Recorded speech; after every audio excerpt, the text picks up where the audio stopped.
Hola, buenas tardes y bienvenidos a otro vídeo de los grupos de física para preparación de BAU, AGBS, ingreso en AGM. Vamos con el segundo vídeo, con fecha del día 14 en el bloque de campo gravitatorio. Bueno, vamos a leer el primer ejemplo. Vemos que ya lo tengo aquí hecho, un poquito para que podamos acelerar, y nos dice que las dos masas de 5 y 10 kilogramos se sitúan en los puntos menos 3, 0 y 3, 0 respectivamente. Considerando las coordenadas como números exactos expresados en metros, ¿vale? Ya vienen unidades del sistema internacional, calcular el campo en el origen de coordenadas, que sería este de aquí. Y por último, determinar el trabajo necesario para trasladar una masa de 2 kilos desde el punto C, que sería este de coordenadas 0, 4, hasta el punto D, que sería el 0, 0. Bueno, vamos con la primera parte. Definimos intensidad del campo gravitatorio, en este caso vectorialmente, como la suma de los campos que hacen las masas A y B, que están aquí y aquí situadas. Por lo tanto, la masa sobre el punto de origen hace un campo que va hacia A y de B sobre el origen, que hace que el campo vaya hacia la masa B, que es la que tenemos aquí y la que tenemos aquí. Por la definición del sentido, sabíamos que el campo era la constante por la masa partido por la distancia al cuadrado. En el caso de la masa que hace A, al desplazarse a la izquierda, va sobre el eje X en sentido negativo, de ahí el menos Y, y la segunda masa iría en el sentido positivo de G hacia la derecha, luego simplemente sería G por la masa entre distancia al cuadrado por el vector unitario. Sacaríamos la constante factor común, la G mayúscula, y simplemente, pues bueno, lo que haríamos sería sustituir la masa de 10, es la primera que estamos haciendo, la masa M2, partido de la distancia al cuadrado, menos la masa en A, que es la que hemos puesto con sentido negativo, que es de 5 entre 3 al cuadrado. Esto nos da un valor de intensidad de campo de 3,7 por 10 a la menos 11 en I, ¿vale? Va a ir hacia la derecha, la G total,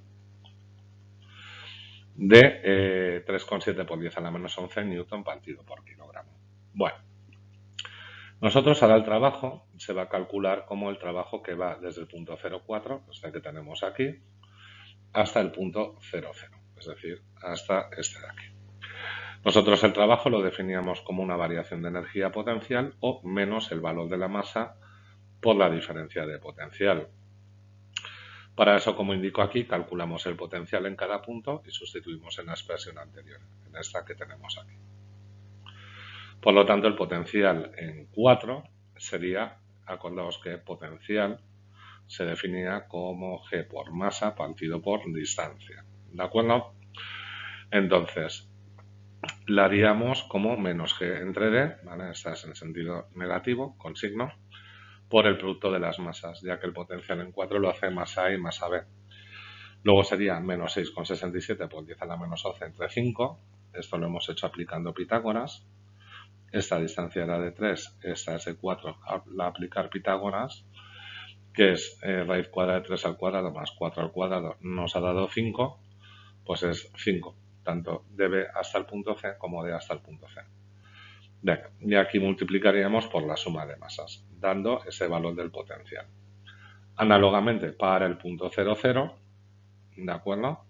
Sería menos 6,67 por 10 a la menos 11 entre 3, ahora es la distancia de B a D y de A a D, por la suma de las masas, lo cual nos da este valor de aquí, que sería de menos 3,3 por 10 a la menos 10 julios partido por kilogramo.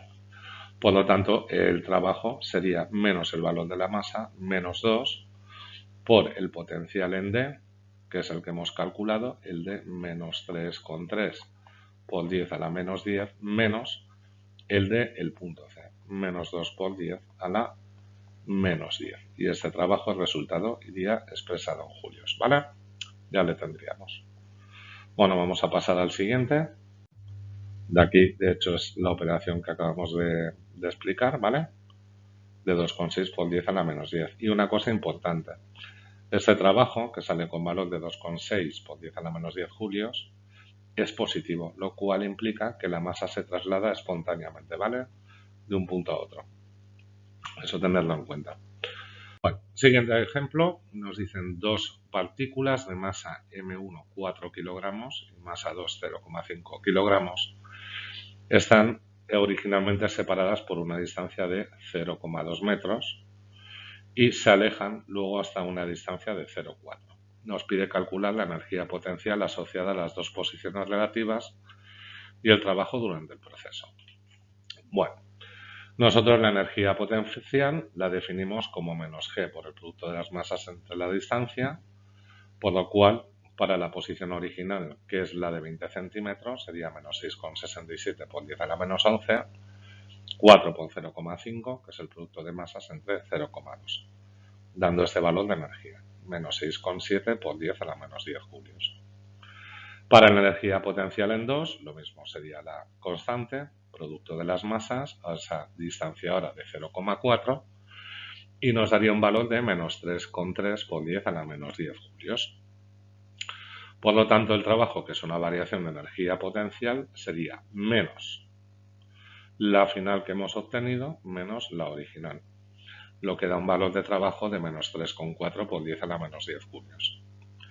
Este proceso, a diferencia del anterior, no será espontáneo, ya que el trabajo es negativo, ¿vale? Y esto es debido a que el valor de la energía potencial aumenta. Le dais un momentito al pause para seguir y pasamos con el siguiente. Vale.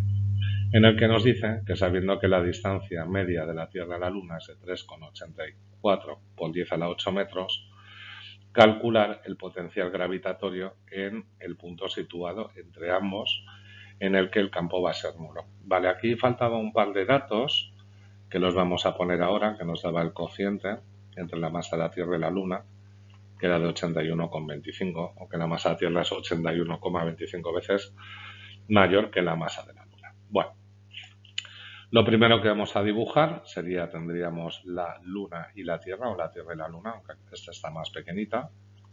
Están separados por una distancia d y sobre ese punto en el cual el campo va a ser nulo, a la Tierra va a ser con una distancia de x y por lo tanto al total que es d le resto x, que sería de menos x, sería la distancia de ese punto a la Luna.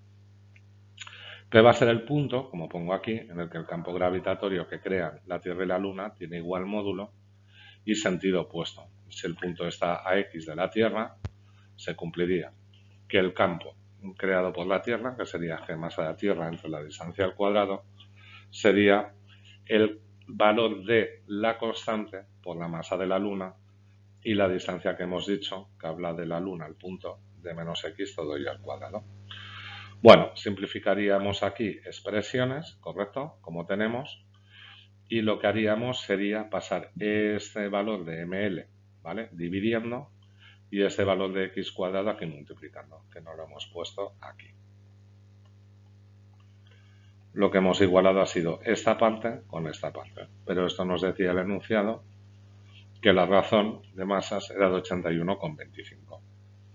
Por lo tanto, llegamos a esta igualdad en la que vamos a sustituir también el dato de la distancia de la Tierra media a la Luna, ¿vale? Lo que le hemos llamado d, y ya resolveríamos esta ecuación, x cuadrado entre 3,84 por 10 a la 8 menos x, todo ello al cuadrado igual a 81,25.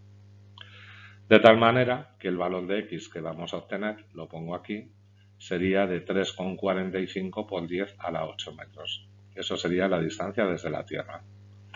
Y restándole a d esa distancia, obtendríamos que es de 3,90 por 10 a la 7 metros desde la Luna. ¿De acuerdo? Y ya lo tendríamos ahí calculado. Ahora nos faltaría calcular el potencial gravitatorio. Vamos con ello. Nosotros el potencial gravitatorio que tendríamos sería menos g por masa de la Tierra entre la distancia de la Tierra más masa de la Luna entre la distancia de la Luna. Por lo tanto, sería menos valor de la constante, masa de la Tierra y masa de la Luna, ¿vale? Este es un dato que nos da también nos daba el enunciado, se me olvidó ponerlo.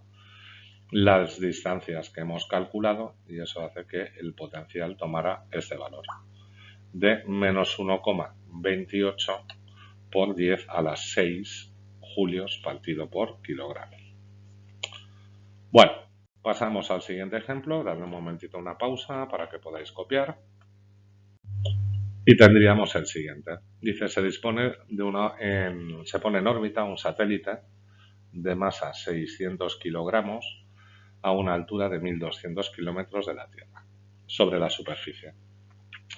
El lanzamiento se realiza desde el nivel del mar y nos pide calcular primero velocidad del satélite en la órbita y cuánto ha aumentado la energía potencial gravitatoria desde el satélite, desde el lanzamiento hasta la órbita. Nos dan datos masa de la Tierra, radio de la Tierra y constante.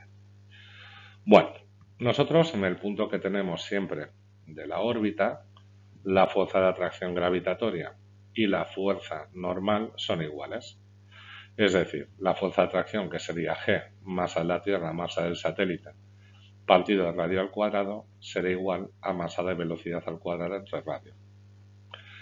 De esta ecuación es de donde siempre vamos a despejar la velocidad lineal en la órbita, G por masa de la Tierra entre radio, y sustituyendo el valor de la constante de la masa de la Tierra y de radio, ¿de acuerdo? Fijaos que radio terrestre más la altura en la que yo estoy, expresada en metros, esta la hemos pasado a metros, nos hace que la velocidad del satélite sería de 7,25 por 10 a la 3 metros partido por segundo. Bueno, para la variación de la energía potencial, sería la energía potencial en la órbita menos la energía potencial en la superficie, que ya sabíamos que era menos G masa por masa partido por distancia. Entonces, aquí lo que hemos puesto ha sido que como la de la Tierra va a ser negativa, opero el menos con el menos, de tal manera que se pone la primera, y luego aquí el radio en la órbita. Y las constantes de masas y constante de gravitación universal las sacamos fuera. Por lo tanto, sería valor de la constante gravitatoria, masa de la Tierra, masa del satélite. Aquí sería la distancia en la superficie terrestre, que por eso el menos con el menos se me va, y aquí la distancia en la órbita, lo cual nos da un valor de variación de energía potencial de 5,96 por 10 a la 9 julios. ¿Vale? No hay problema con esto, son problemas típicos. Le dais al pause para copiar y pasamos al siguiente.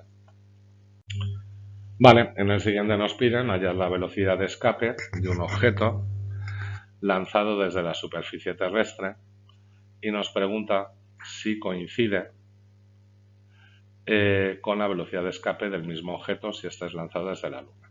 Y buscamos los datos necesarios para la solución. Bueno, aquí lo que tendríamos que coger serían los datos que nos van a dar de masa y radio de la Luna, de la masa y el radio de la Tierra, que nos lo darían, y la definición de velocidad de escape siempre va a ser lo mismo. Raíz de 2 veces la constante, masa del planeta, en este caso radio de la Tierra, entre masa de la Tierra entre radio de la Tierra. 2 veces la constante, masa de la Tierra entre radio de la Tierra. Aquí tenemos la primera velocidad de escape, 1,12 por 10 a la 4. Análogamente para la Luna sería 2G masa de la Luna entre radio de la Luna, con la raíz cuadrada, pues sería de 2 con 6,67 por 10 a la menos 11, 7,35 por 10 a la 22, masa de la Luna y radio de la Luna, todo esto en metros. Calculando esto nos da el siguiente valor de velocidad de escape. Obviamente la velocidad de escape en la Tierra va a ser muy superior a la de la Luna debido a que el campo gravitatorio en la superficie de la Tierra es mayor que el de la Luna, ¿vale?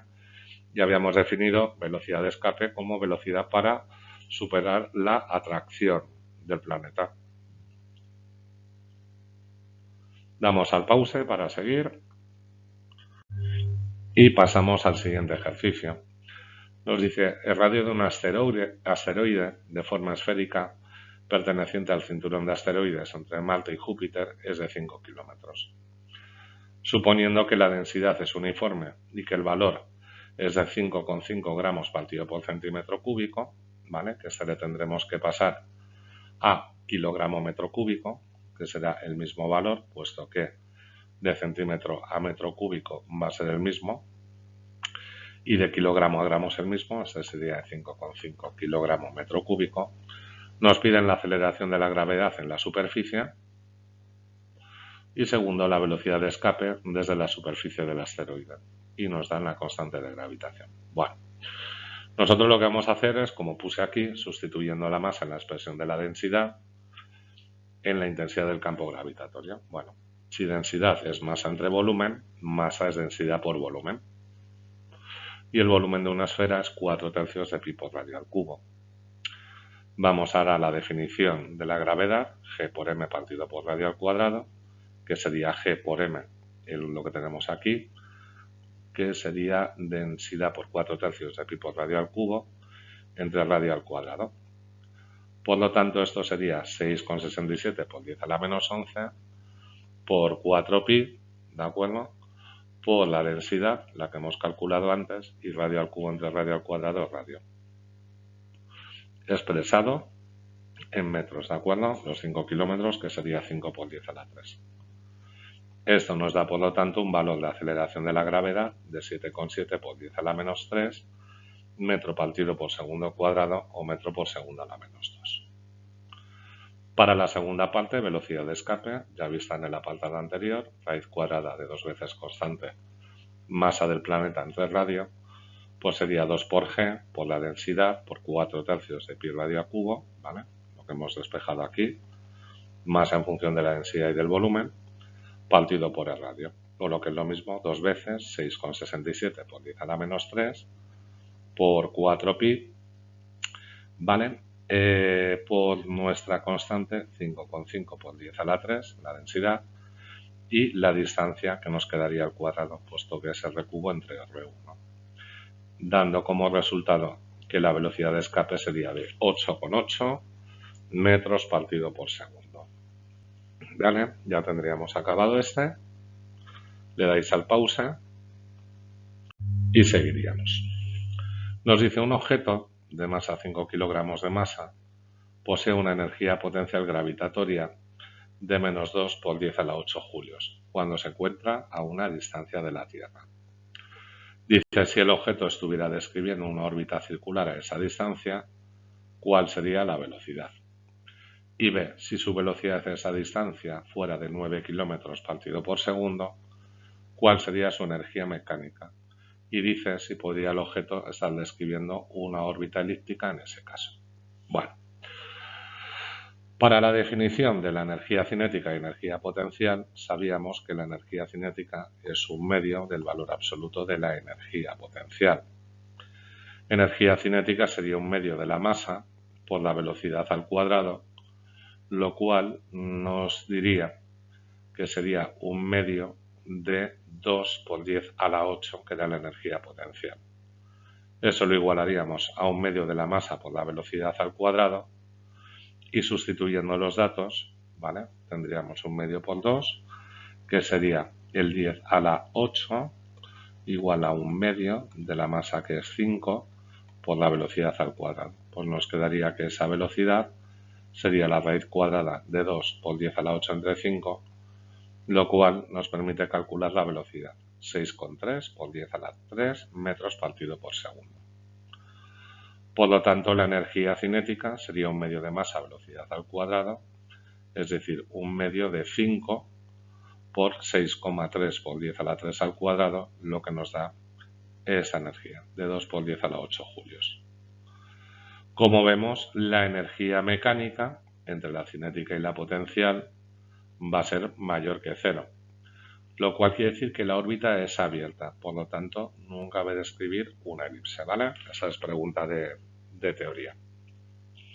Le damos al pause para seguir y seguimos. Dice, Galileo observó que las lunas de Júpiter en 1610 descubrió que Io, el satélite más cercano a Júpiter que pudo observar en su época, tenía un periodo de órbita de 1,8 días, ¿vale? Acordaos que un día, como vamos a trabajar en el sistema internacional, son 86.400 segundos. Y estimó que el radio de su órbita era 3 veces el diámetro de Júpiter. Bueno, dice asimismo encontró que el periodo orbital de Calisto, la cuarta luna más alejada de Júpiter, era de 16,7 días, Dice con estos datos, suponiendo órbitas circulares y utilizando el dato de que el radio de Júpiter es de 7,5 por 10 a la 7, se pide calcular la masa de Júpiter y determinar el radio de la órbita de Calisto. Bueno, de las leyes de Kepler, nosotros deducíamos siempre que el periodo al cuadrado era 4pi cuadrado por la constante, por la masa del planeta y por el radio al cubo. Despejando aquí la masa del planeta será 4pi cuadrado por radio al cubo, partido de la constante y del periodo al cuadrado. Por lo tanto sería 4pi cuadrado, ¿de acuerdo? Como nos dice 3 veces mayor que el diámetro, pues sería 6 veces el radio, ¿vale? Que es lo que hemos puesto aquí, por el radio que nos dan y al cubo. Partido de la constante de gravitación universal, y este tiempo, que es 1,8 días, que lo tengo que elevar al cuadrado, pues serán los años, mejor dicho, 1,8 años al cuadrado, por los segundos que tiene cada año al cuadrado. Lo cual nos da que la masa será de 1,92 por 10 a la 27. Bueno, vamos a pasar a calcular el radio de la órbita de Calisto. Por Kepler, el periodo al cuadrado entre el radio al cubo era constante, por lo tanto el periodo de I al cuadrado entre el radio de I al cubo será el periodo de Calisto al cuadrado entre el radio al cubo de Calisto. Despejaríamos aquí el radio de Calisto como raíz cúbica del radio de I al cubo por el periodo de Calisto al cuadrado entre el periodo de I al cuadrado, y el radio, ¿vale?, sería de nuevo 3 veces el diámetro, es decir, 3 veces por 2 veces por el radio que nos daban al cubo, y aquí el tiempo, como va a ser tiempo entre tiempo, me da igual pasarlo a días que años que lo que fuera, porque el cociente va a valer lo mismo. Elevaríamos al cuadrado y al cuadrado, y este nos va a dar un radio de IO de 1,89 por 10 a la 9 metros, ¿vale? Le damos al pause para copiar y vamos siguiendo. Dice, el 4 de octubre de 1957 se lanzó al espacio el primer satélite artificial, el Sputnik 1. Este describía una órbita de 586 kilómetros de altura sobre la superficie de la Tierra. Suponiendo que la órbita es circular, nos pide calcular el periodo de rotación del satélite en su órbita alrededor de la Tierra y, por último, la velocidad a la que giraba el Sputnik y la aceleración centrípeta en la órbita. Datos que nos dan es constante de gravitación universal, radio de la Tierra y masa de la Tierra. Bueno, por estar en órbita, igualamos como siempre fuerza de atracción entre el satélite y la Tierra con la fuerza normal, que es masa por aceleración normal. Por lo tanto, será constante, producto de las masas, como es el radio de órbita, el radio terrestre más altura al cuadrado, y para la fuerza normal, la masa del satélite, su velocidad al cuadrado entre el radio, que es el radio de la Tierra más altura.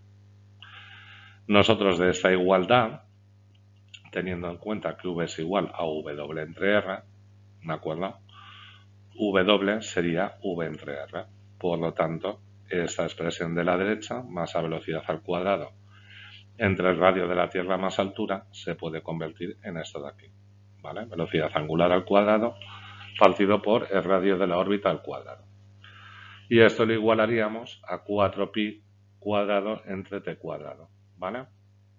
Que esto sería el que la velocidad angular al cuadrado por radio de la Tierra más altura al cuadrado. De la expresión despejando el periodo nos quedará que es 2pi, ¿vale? Al hacer aquí la raíz cuadrada este puede salir fuera, 4pi cuadrado aquí dentro sale fuera como 2pi, de la raíz cuadrada del radio de órbita al cuadrado partido de constante de gravitación por masa de la Tierra. Sustituiríamos aquí los datos, ¿vale? Operaríamos y obtendríamos un periodo de 5,77 por 10 a la 3 segundos. Bueno, seguiríamos. Ahora para el apartado B de la definición anterior, la velocidad lineal es la angular por el radio y la velocidad angular, recordar que es 2pi entre t, cosa que hemos hecho aquí, ¿vale? Este omega cuadrado era esto mismo de aquí. Luego tengo 2pi entre el periodo por radio de la Tierra más h. Por lo tanto sería 2pi, tengo radio de la Tierra, aquí sumamos radio de la Tierra más altura y esto nos da una velocidad de 7,57 por 10 a la 3 metros partido por segundo. Por último, para la aceleración normal, que es la gravedad, sería la constante por la masa de la Tierra entre el radio de la órbita al cuadrado. Sustituyendo la constante, la masa de la Tierra y el radio de la Tierra más la altura, este nos dará un valor de 8,23 metros por segundo a la menos 2. Y ya le tendríamos acabado. Le damos de nuevo al pause para seguir. Y ya recordar que vídeos que tengáis o de este vídeo en el que tengáis dudas, lo podéis poner al chat del grupo, ¿vale? O a los profesores en la academia. Recordamos que estos vídeos se van a subir siempre al canal en YouTube y que próximamente se harán test en el aula virtual de la academia, ¿vale? Para que podáis hacer. Recordar, importante, que siempre estéis viendo la parte de teoría que tenemos en el Moodle puesto con los esquemas y ejercicios resueltos para que podáis tener un poquito mejor la comprensión en los vídeos que os vamos haciendo y que siempre están al alcance de vuestra mano. Venga, muchas gracias.